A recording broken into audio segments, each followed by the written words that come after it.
Hi guys, how's it going? My name is AussieTash and today we're back with some more Heritage Minutes. Have been really enjoying watching the Heritage Minutes.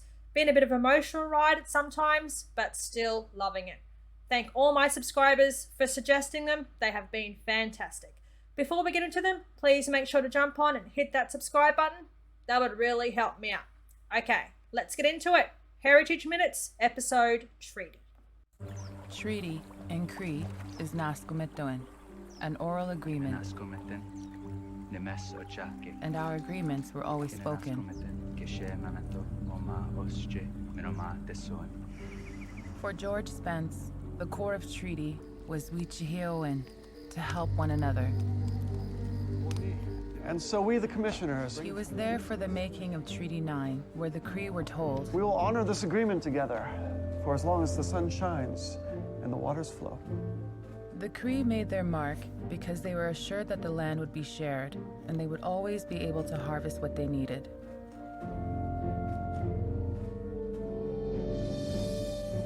George Spence was my great-grandfather.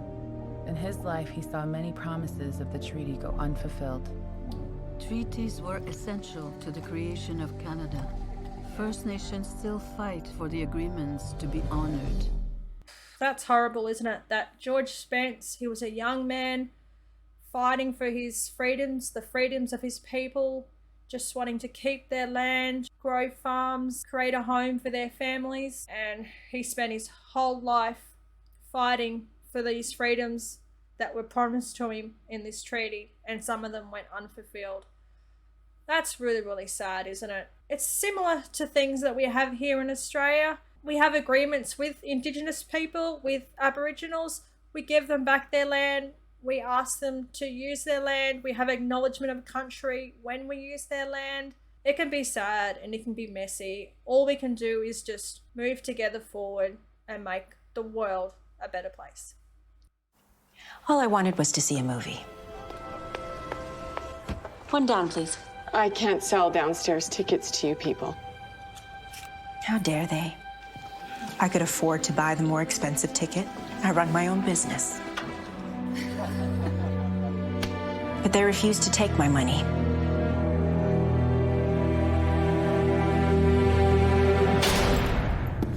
They left me there all night. On what charge? They said I didn't pay the theater tax. But it was really about color. Sister Desmond, appeal this conviction and your community will stand behind you. Do you have any idea what this will do to us? So what are you going to do? Make it right. Viola Desmond's case inspired Nova Scotia's civil rights movement. She was pardoned 63 years later based on the injustice of her conviction. Viola Desmond. Wow, what a story. Here you have a proud, successful black woman who had the money to pay for the ticket, had the money to pay for the tax, but they wouldn't sit her where she wanted to sit because of her colour. Isn't it really sad how even now to this day, there's still race issues going on, not just in Canada, but in everywhere, all around the world. But what this brave woman did all those years ago, fantastic. She set the tone, created a statement, and fought for her rights, her people, and fought as a woman as well. I love that story. Viola Desmond, your legacy will be remembered forever.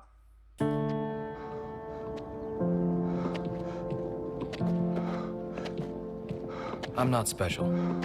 Cancer happens to people all the time.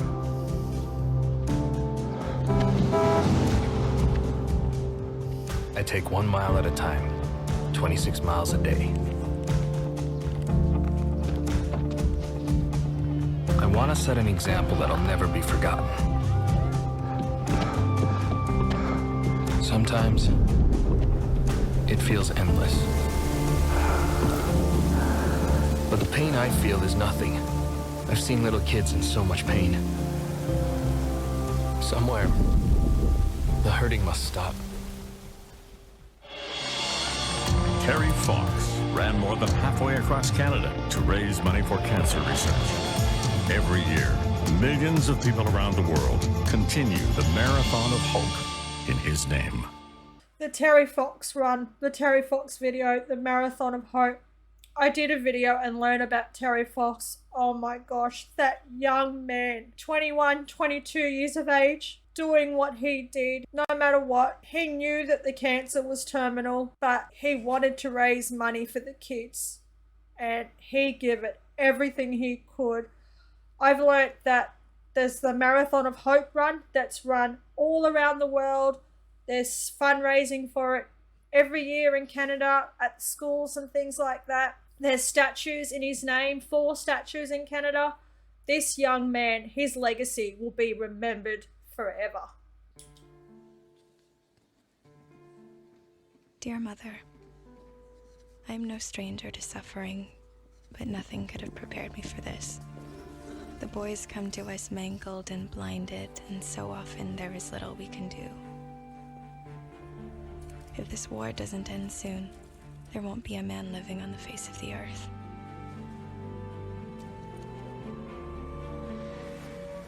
Air raid. But don't worry, we nurses continue. I continue. I'm glad I came, but I think very often how good it will be when it's all over and I'm returning to all I love most, home. Eleanor Thompson was awarded the Military Medal for her bravery that night. Eden Pringle was killed in action. They were 2 of the nearly 3,000 Canadian nursing sisters during the First World War. You think about the soldiers, don't you? All the soldiers that we lost in the First World War. Australia, we lost so many in Turkey at Gallipoli on the beach that day. But you don't think about the nurses sometimes. They're the forgotten heroes, aren't they? The care that they provided for these young soldiers, the blood, the death, the destruction they seen. They put their lives on the line as well. They really, truly did. This is a beautiful, beautiful story. I absolutely love this story. Thank you.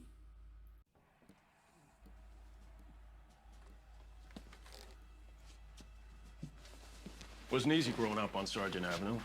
Bunch of Icelandic boys, nobody wanted around. But hockey was good to us. We're signing up then, George. Only if Connie here joins up with us. And the war came along.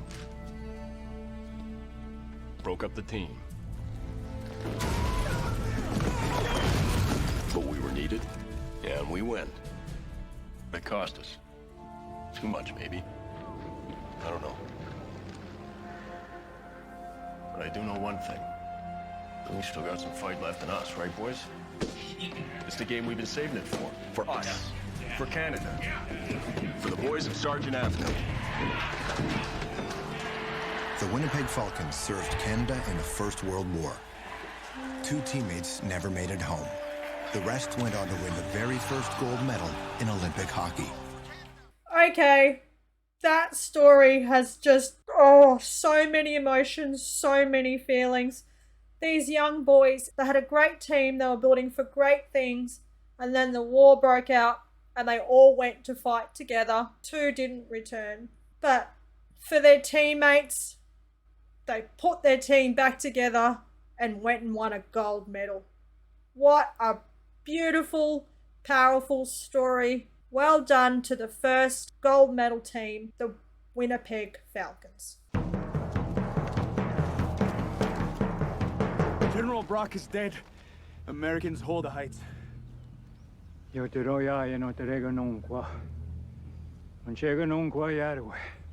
100 men. They are thousands. Sawadis. Our future was determined by our oath, not the Americans. This land does not belong to them. Comrades and brothers, remember the fame of ancient warriors. Let not their numbers frighten you. I know in my heart, before the sun falls behind these hills, our enemy will have fallen before you. Well, how can we hold them? At the Battle of Queenston Heights, 80 Grand River warriors, including John Norton and John Brand, held off the Americans for hours to help take back the heights. What a powerful story. 80 young, proud men that wanted to keep their land from the Americans no matter what. Did you see how many Americans there were there, American soldiers, compared to those 80 young, proud, Indigenous Canadian Native men? That was a really cool story. I love the Heritage Minutes so much.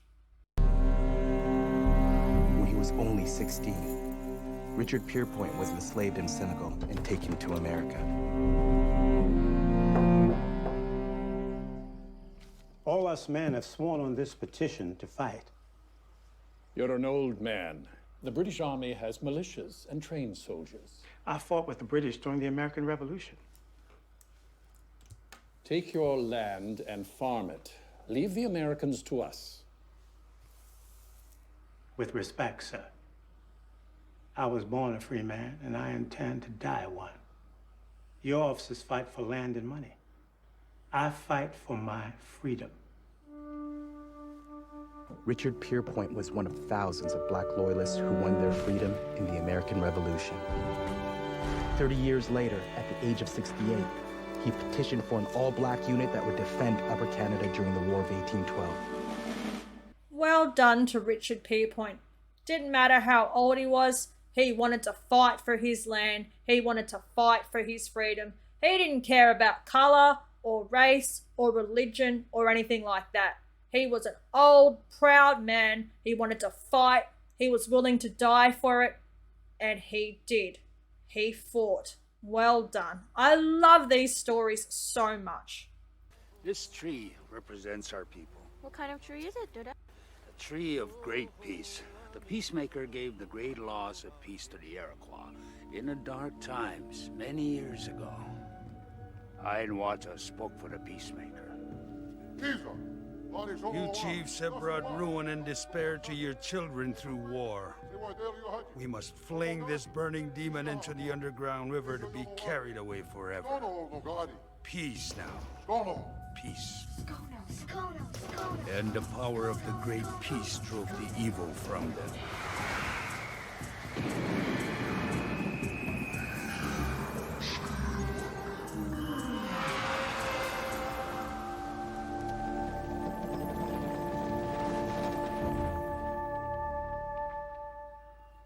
Does the Great Peace still have power? You're here, aren't you? There wasn't really much of an explanation about that video I just seen. Please leave some comments. Let me know the message that they were trying to send across there. I'm not exactly quite too sure what it was. It looked very powerful, but yes, help me out. Leave some comments. Let me know. Okay, we've got one more episode, Vikings.